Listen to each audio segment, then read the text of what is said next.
Facebook. Even if you don't already have your own account, you hear the word in everyday conversations.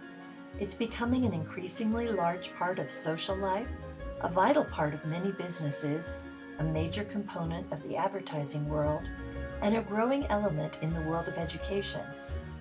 Whether your child participates in Facebook as part of their D20 education or not, we know you want to play an active role in keeping your kids safe.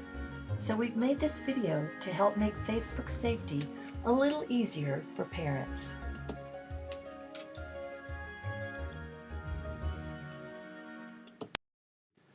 We'll go over privacy settings with you in a minute, but one of the most important things you need to know is that it's not only okay, it's normal for caring parents to be friends with their kids on Facebook. An internet security study in the summer of 2011 found that at least 55% of parents are friends with their kids on Facebook. In fact, only 4% of kids turn down their parents as Facebook friends. You can see on this young girl's page that there is even a special section on Facebook now for students to identify their families.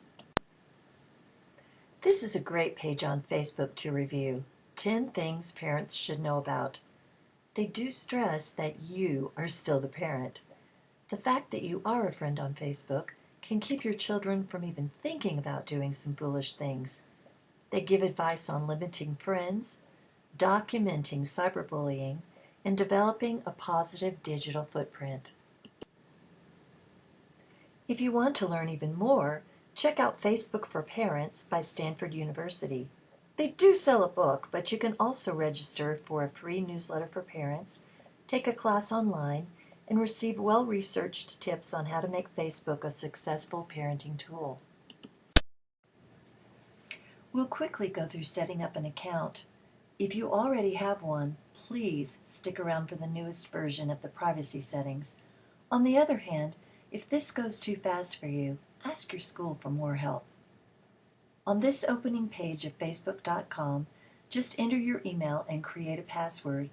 Facebook will walk you through the rest of the process. Let's go ahead and create a whole account together. After you confirm your email, you can start searching for friends. The thing kids don't often think about is you can skip any step you don't like. Do you want all your business contacts from your email invited to your Facebook page? Do your children really want to invite that ex-date who embarrassed them in history class last year? I think I'll skip this step. The next step starts asking you for personal information that is meant to be shared with the other people you let access your page, and Facebook hopes with advertisers as well. Do your kids want people to know where they go to high school? They do want their friends to know, but we'll talk about blocking that for the general public later. I did decide to share school information for this account, but they're also asking me for the year I graduated. I can leave out any piece of information I want. Remember, this information can go to employers and advertisers. I don't know where they come up with suggestions for friends, but by the number of times they guess correctly about who you may know, you should begin to understand how deeply ingrained your digital footprint is becoming on the web. Again, think twice about what you share. Talk to your kids about the quality of their friends, not the quantity. Remind them they don't and shouldn't accept every friendship request. Here's the step where you can upload a picture to represent yourself. Remind your kids frequently that these pictures are searchable forever, even if they delete them later. Everything that has ever been entered on the internet is archived and searchable. Some people use manga representations, a picture of just one eye, or even put up a picture of the family pet to represent who they are. While the thought of future employers checking out drunken or lewd Facebook pictures seems very distant to most students, many of the more selective colleges are also beginning to use Facebook searches to narrow down college applicants. In this school district, that's going to affect a large number of you. Choose the file you want. Select a picture from your computer and wait for Facebook to do its thing. You can change your profile picture at any time. Now when I go to my page, you'll notice the yellow strip at the top of the page that tells us to confirm this account from an email Facebook sent. When you click on the link they provide in the email they sent, it takes you back to your page and you're ready to add more information. Number 5 at the bottom of the page explains all the privacy controls. Help your kids make sure they haven't left something out by having them check this page when they're finished. While part of the power of Facebook is communicating with the bigger world, you want it to be the world you thoughtfully invite. On my new page, there's an account settings selection on the top of the screen on the right. Have your kids double check their privacy settings to make sure they have everything set the way you both want. Facebook recommends certain privacy settings, but help your kids think through what each of these mean. What are the ramifications years down the road? Remember, when everyone can see your content, those future employers and colleges get a graphic view of every high school party. When friends of friends can see your content, ex-boyfriends and girlfriends end up cyberstalking more easily. Bullies you wouldn't friend yourself still have access into your private life, and criminals pretending to be teenagers that someone else mistakenly friended can now view all of your personal information. So at the very bottom of this screen, I'm going to select Custom Settings. On the bottom of this page, I'm choosing to uncheck the box that allows the pictures I label with the names of my friends to be seen by everyone out there in the Facebook world. As I progress through the privacy settings, I can select who sees each specific aspect of my page. The drop-down boxes let me choose between everyone, friends of friends, or friends only. I decided to let friends of friends at least search for me. Think about who you want to allow to send you a friend request. If this page is for you, you might allow anyone so your old high school classmates can find you, while for a younger child, you might want that more limited. Remind your kids over and over again that they can ignore any requests they don't want to accept. I'll accept messages from people I don't friend, but your kids need to learn to block anyone harassing them rather than accept endless, upsetting messages, because most of them do accept unwanted messages. I'm choosing to let only my friends see my education, where I live, and what I like to do. You can customize each one of these settings. This first selection talks about your wall. Your wall consists of comments and posts by you and your friends. In addition to the choices I had before, I can now customize the access to my page by excluding or blocking someone, or allowing a group I compile, such as Boy Scout Troop, Ecology Club, Dance Class, Church Youth Group, or any selected group of friends. This relationship section has become quite a hot topic on Facebook.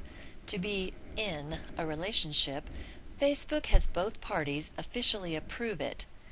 This creates a lot more drama when you try to break up with someone. Do your kids really need to share all that? If I go a step further, now I've got the choice of blocking someone, allowing specific people to see, or allowing only me to see that page. I like that choice, only me, for some things.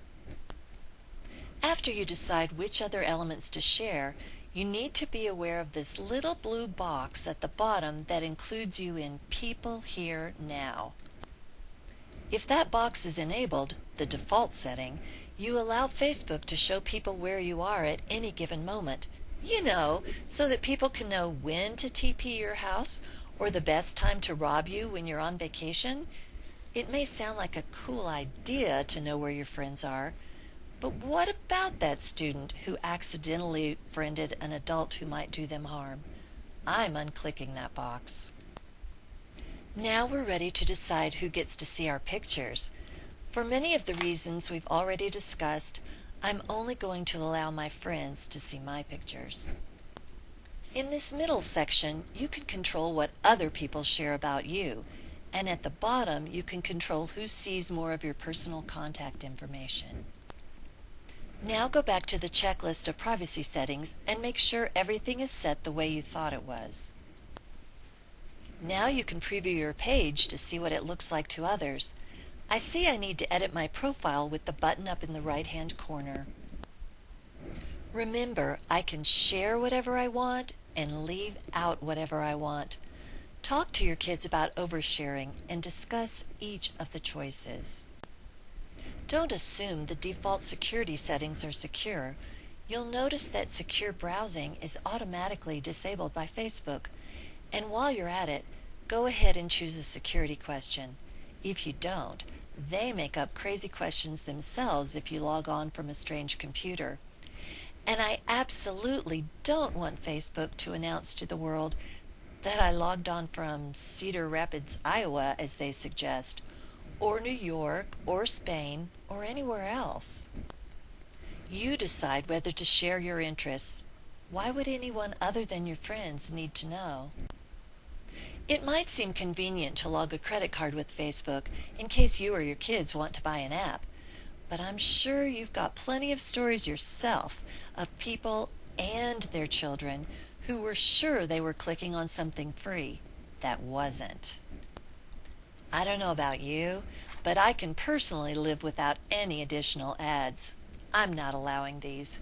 This is actually one of the ways that Facebook lets advertisers gather more information about you, along with some of the apps and those tests that people tend to pass around on Facebook. Back on our privacy page, there is a red button at the bottom of the screen that lets you specify people you want to block. You can't encourage your kids enough to use this button more. While you can certainly block people like ex-boyfriends, as you can see here, I blocked my boss at work. Next, I can add or omit emails, phones, addresses, or websites as contact information. Do your kids want everyone to have their personal email addresses?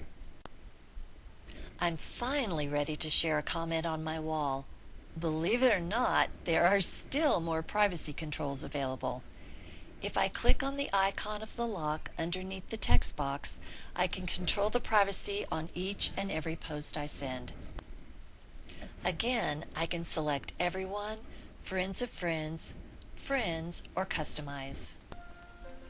Now that your child understands the safety features better by protecting themselves with the privacy settings and is thinking clearly about the language they use and the photos they share, it's time to experience the excitement of sharing and learning Facebook can provide.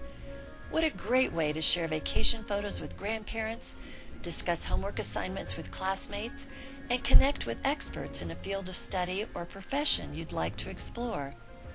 If your child's teacher is using Facebook for school, be sure to sign the Extra Network User Agreement and stay involved to see the exciting developments as Facebook continuously evolves as a professional and educational tool.